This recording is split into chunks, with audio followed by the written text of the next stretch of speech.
Saudara, wacana menghilangkan koin 1 sen alias penny menuai pro dan kontra. Banyak proposal telah dilontarkan mengingat harga produksi uang logam 1 sen ini sangat melebihi nilai nominalnya sebagai pecahan terkecil dolar Amerika Serikat.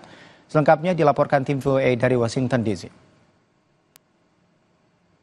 Akunnya di media sosial Truth Social, Presiden Donald Trump mengatakan telah memerintahkan Departemen Keuangan Amerika Serikat untuk mengakhiri pembuatan uang kepingan 1 sen yang dikenal di Amerika sebagai penny. Alasannya untuk efisiensi anggaran.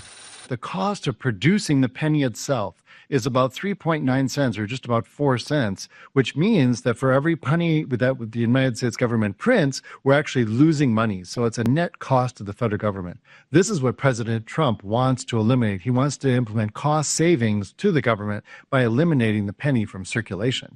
Akibat inflasi, nilai 1 sen menjadi semakin tak bermakna. Selain itu, pola belanja warga terus bergeser. We rely less and less on cash as now we're moving to a cashless society. People use credit cards and debit cards and so on. So the penny is actually not being used as much because we've moved away from cash. So it doesn't make as much sense to keep the penny around if it's not really serving a function. Proposal mengakhiri pembuatan uang logam 1 sen menuai beragam respons. Ada yang setuju karena jarang menggunakan pecahan 1 sen, ada juga yang keberatan. It's not necessary we need a change for work. Quarters and pennies, everything.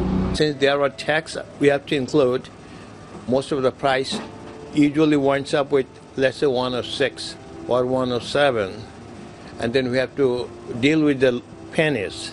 Ada kekhawatiran penghilangan uang pecahan 1 sen bisa memperparah inflasi. There's many prices that are listed out there that are $1.99 or end with 99 cents. These prices will now be rounded up to the nearest dollar, which means that most customers will end up paying 1 penny more than they were before, which in effect raises prices for consumers. Prices are hardly ever rounded down. Pengamat juga mencermati bakal ada dampak lain. Another interesting cost is that this increases the demand for the nickel, and the nickel actually costs a lot more to produce than the penny. It's almost 14 cents per nickel produced. So as we increase our reliance on nickels, because they're going to be the smallest unit, it actually is going to increase costs for the government. So it's really not clear how much cost savings the government will realize by eliminating the penny. Koin 1 sen di Amerika Serikat dibuat dari bahan seng dicampur dengan tembaga dan sempat ada wacana untuk mengganti bahan bakunya agar bisa lebih ekonomis. Tapi wacana ini belum ada tindak lanjutnya. Sementara itu Amerika Serikat bisa belajar dari pengalaman negara-negara lain yang telah lebih dulu menghilangkan uang pecahan 1 sennya, termasuk Australia, Kanada, dan juga Selandia Baru. Dari Washington DC, saya Nova Purwadi dan tim VOA.